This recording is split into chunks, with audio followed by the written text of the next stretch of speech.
a lot of things that you don't know. It's not like you take this handbook, you follow the steps, and then you're a successful business owner. It's not how it works. I'm accustomed to doing one problem at a time, and now you have 20. But I love it when you tell me what I can't do. It makes me work harder.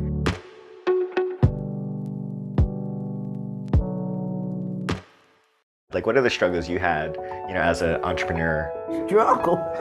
I still feel like I'm in the struggle. America has always been associated with making it, but is this opportunity accessible to all? I'm Scott Shigeoka, GoDaddy's entrepreneur in residence, and I'm on a journey across the country meeting the people who are building it. They're defying the odds, and their stories show us what it means to be made in America.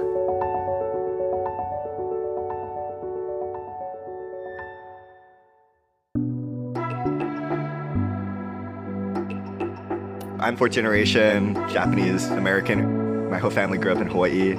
I come from like a line of entrepreneurs.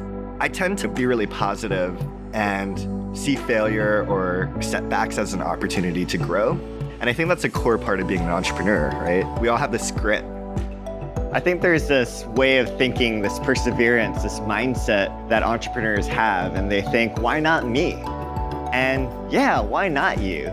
That's why I'm excited to explore this role as entrepreneur in residence, to think back to my journey and what it was like for me to set up a business, and to share and learn from others who are on that same journey too. I think entrepreneurs are creators, they're inventors. The majority of entrepreneurs aren't the people that are in suits. They are everyday Americans like you and I who are creating something new. The goal of the series is to highlight everyday entrepreneurs. I think we have a perception of what an entrepreneur is, but we're trying to expand that definition. There are entrepreneurs everywhere in our country, and that's why we're here in Memphis. Memphis has a thriving ecosystem of entrepreneurs. There's a lot going on here in Memphis.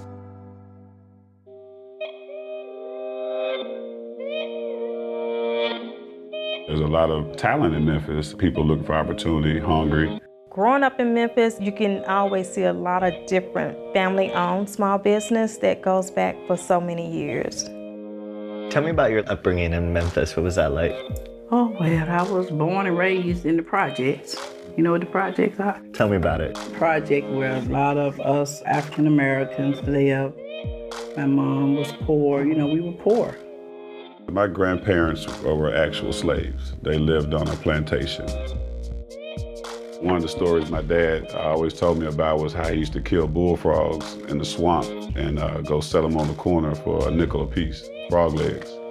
And he was making more money than his mom and dad was on the farm. That kind of started off a psychology of being able to go out and make money a different way. He was the first African American to have a distribution deal with Goodyear and Michelin. So I grew up working for him and learning principles and values that I was never gotten anywhere else. There's this idea that the generations that came before us, we carry their trauma, their joy, like all the things that they went through, we have it in us too.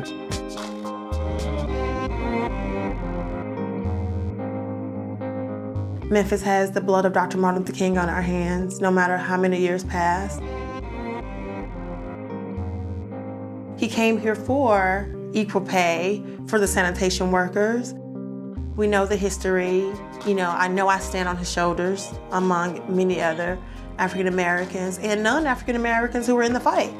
And those entrepreneurs like Ida B. Wells, who started a hair care line back then. It was like straightening hair. Memphis is a place where struggle has been present. People have gone through that adversity and have come out on the other side here. I mean, this is the epicenter of the civil rights movement. This is a place where people have pushed for equality, have pushed for something new. But we also need to think about Memphis in a national context. Local community businesses should be supported because they really are the backbone and the lifeline to this country. We have to remember that it's not just Tennessee, it's not just Memphis that's going through this. DC is a place where brilliant minds come together to think about these really big problems. You mentioned Memphis, Tennessee. In communities where job creation has not been robust, this is how you bring jobs into those communities. But to the everyday American, like, why does this matter? Like, why should I care about supporting small businesses? Right, you know? right. Figuring out not just how to help them start, but really this question of how we help them grow and realize their potential is really, really important from a national economic perspective. Small businesses where innovation happens. They are providing over 31% of all the jobs in this country. Why is it important to serve these underserved groups to become entrepreneurs? One of the challenges we've seen in the last couple decades is that actually rates of entrepreneurship are declining. What's interesting is if you look underneath the data, the places where we're seeing higher relative rates of small business creation are among women, are among people of color, are among immigrants. So these are the folks who are starting businesses in a time when we're seeing that generally declining. So they're pretty precious and you want to invest in them, but they're also the people we know who've had the biggest barriers.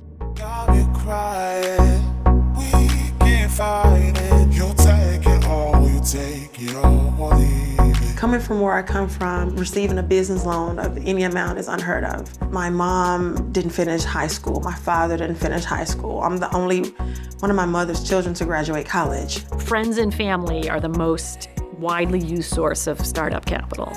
So that's not really bootstraps.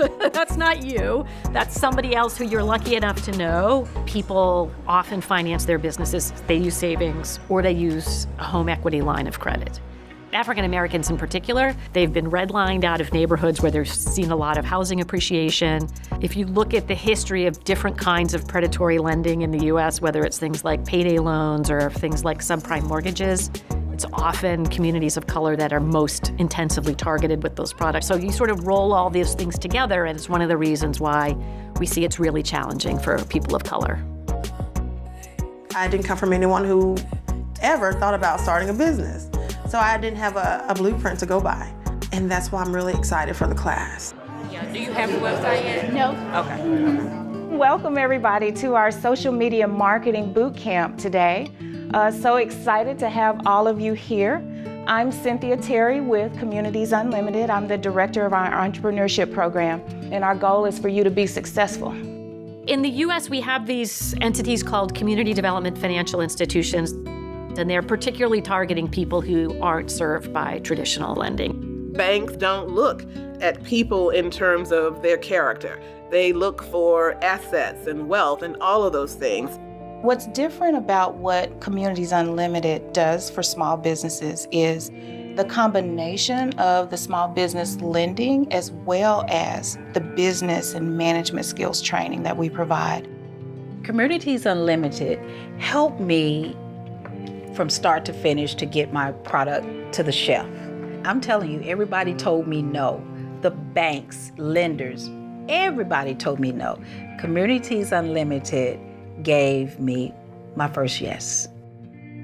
Thank you for that. That's one of the reasons we decided to partner with GoDaddy, was so we could offer this training to help more businesses get their websites built, to be exposed to more customers than they are without the internet.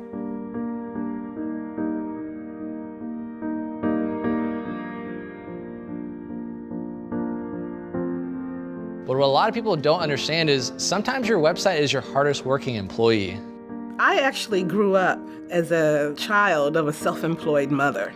When I think about the opportunities now, one of the biggest changes to affect business owners, I think, is the internet. What is the difference for your business between Instagram to Facebook? What is this Instagram? This is how. My name is Consuelo Rosales, and I have a cleaning company. Few of the struggles that I have, and this time it's language, enrich more customers. Y quiero que ellos me miren segura, que me miren profesional. Creo que la website es una forma que me puede ayudar. I want to show my boys that we can have a different kind of life. You know, when you have a vision And we want to build a Makita Cookie Factory, and we want to be a franchise. Is the idea like we want to be in every national store. We want people around the country to know Makitas, you know. I would like to leave something for my grandchildren. I want them to not have to struggle like I have had to struggle. Whites hold 13 times more wealth than a black family. But when we compare average wealth of a black business owner against a white business owner, it goes from 13 times more wealth to only 3 times more wealth. I mean, just think what that does and what that says. By giving people an opportunity to access credit, access capital, access markets, you're able to shrink the racial wealth gap that allows people to create wealth in their own homes and their families. What a small business owner means to me is autonomy, being able to make your own way. For all of y'all that I met, like, I'm so grateful to be here. Like, seriously, you all have inspired me in so many ways. And as a fellow entrepreneur, I know the struggle. So I just want to say, like, keep on going. They're really empowering themselves to step into something new for their families and for their future. It is their drive, it is who they are that is so inspiring and so contagious. And it makes me believe that there is hope. We're seeing folks from house cleaners to, boutique owners using entrepreneurship as a way out into something new. To me, Made in America is bravery, it's courage, it's joy, it's passion, it's possibility, it's empowerment. I'm really excited to dive into some of the stories that we've heard right here in Memphis.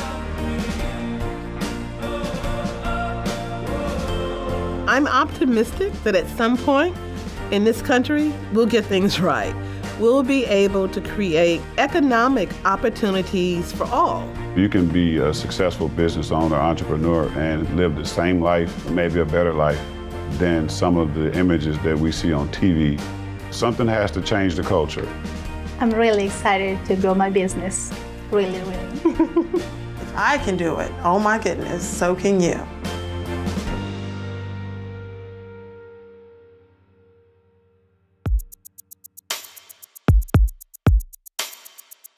Stay with me as I cross America, sharing the stories of communities who don't have the same access that others do. And I'm gonna do my best to support them in every way I can, and I know I'm gonna learn a ton along the way too. My first stop in Memphis will be hanging with new mom and fashion boutique owner Sequoia. She's shaking up her business model and taking her fashion boutique mobile. I hope you join me.